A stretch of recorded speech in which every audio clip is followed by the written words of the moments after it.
Hey, it's Fred, putting some joist hangers on. We're changing the direction of decking 90 degrees, so we sandwich these two joists together to make a beam, and we're gonna put joist across, so now we can run the decking this way to keep the clients happy. So, pretty simple. Get a palm nailer, it's pneumatic, 10D nails. They have a 10 on them for inspection. That's what the joist hanger calls for. Get a little test block.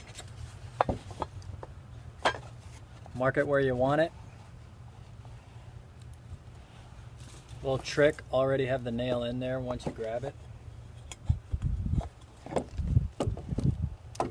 And your safety glasses on.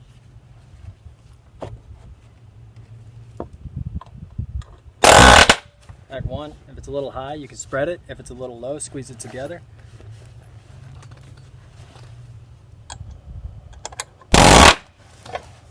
Pull the block out. Tag the bottom.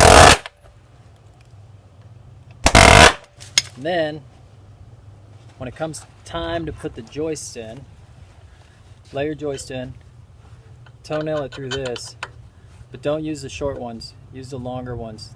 These are 16Ds or 16 pennies, galvanized ring shank.